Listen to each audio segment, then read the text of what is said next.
Hi all, we'll continue with the class settings. So in the class settings, we can share the class code such that the students can join with the help of the class code.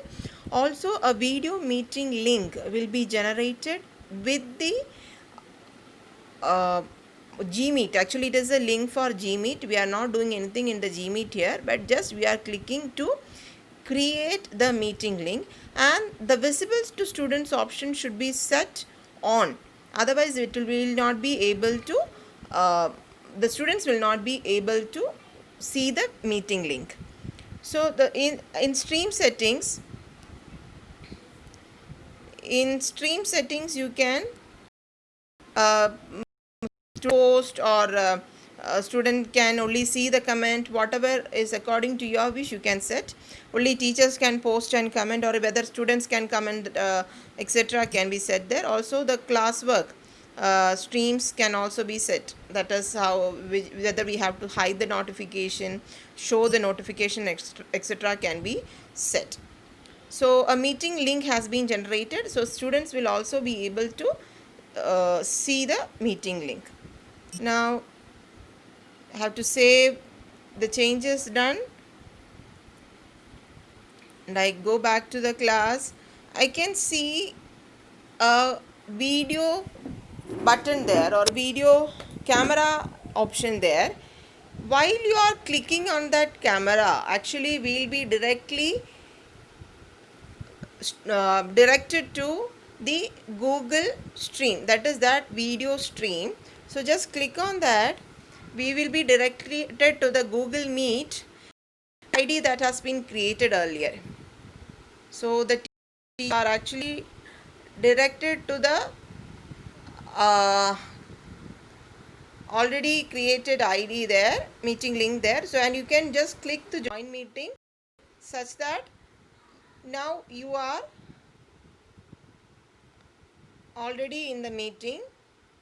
Now you can share this option with your students using WhatsApp or even Google Classroom itself.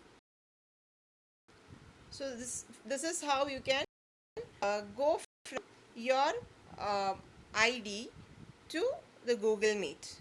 Okay, that is we are going, actually we were in the Google Classroom. Now we reached Google Meet through Google Classrooms. So in the information icon there, I just click on, you can see the meeting ID created there. This can also be shared with the students, such that you interact with the students face to face. So there are so many options in Google Meet also. See, there are different options to turn off the mic. You can click on that mic button, and to turn off the camera, you can click on the camera button there. And while you click on the three buttons on the top, you can see so many options there. That is switch from front camera to back camera. Then captions can be turned on. Present screen means whatever is in your mobile screen can be viewed by the students. So if you are using any study materials, you can load it in your mobile, and you can open it using this present screen. So for example, I am presenting screen now, so they'll ask for start presenting. Okay, this uh, presentation, that is the whatever is shown in my system will be viewed by the students. Stop presenting. Now I go back to my classroom. So this is how Google, this is why I told you Google Meet has also to be downloaded in your system before this. So this is how we work with the Google Classrooms and Google Meet for online class. Thank you.